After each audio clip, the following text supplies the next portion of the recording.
Bonjour chers parents, j'ai une question pour vous aujourd'hui. Est-ce que vous faites partie de ceux et celles qui essaient d'organiser l'horaire de votre bébé selon les temps d'éveil?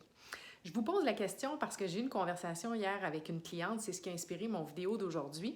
En fait, c'est que comme beaucoup de parents, bien probablement que quand vous avez des questions, vous allez sur Internet. Donc, les chartes qui s'y retrouvent par rapport à combien de temps devrait être éveillé votre bébé selon son groupe d'âge, bien, le problème, c'est que selon certaines chartes, on forme des groupes d'âge, donc 0 à 3 mois, 3 à 6 mois, 6 à 12 mois, etc.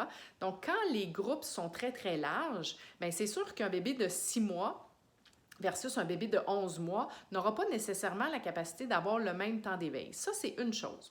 L'autre chose, c'est qu'avec les fameuses chartes, nulle part sur la charte, on ne parle de combien de temps l'enfant a dormi. Donc, c'est sûr que mon problème avec ces chartes-là, c'est qu'on essaie souvent de dire, bon, ben voici combien de temps votre bébé devrait être réveillé, mais parce qu'on n'a pas le temps de sommeil, ben ça fait en sorte qu'on se retrouve avec des bébés qui ils ont des trop longues périodes d'éveil, sont surstimulés et se retrouvent avec des dettes de sommeil. Donc, au lieu d'essayer de gérer l'horaire à partir des temps d'éveil, ce qu'on devrait faire, c'est qu'on devrait être capable d'allonger les temps d'éveil selon le temps que votre bébé a dormi.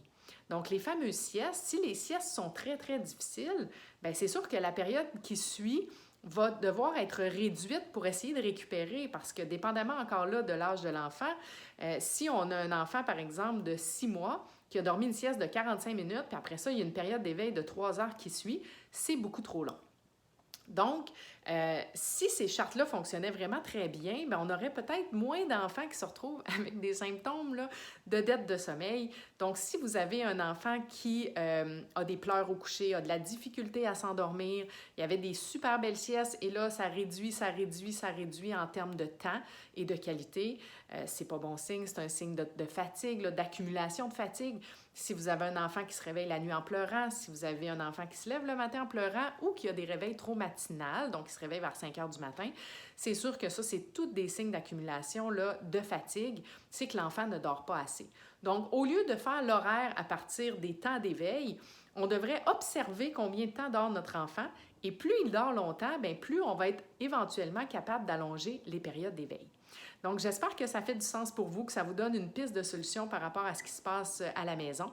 Si jamais vous croyez que cette capsule peut aider un ou une amie, n'hésitez pas à partager. Mon nom est Anne Renaud. Je suis consultante en éducation au sommeil et j'accompagne les familles pour qui le sommeil de leur enfant est un défi. Sur ce, je vous souhaite une excellente fin de journée. Merci.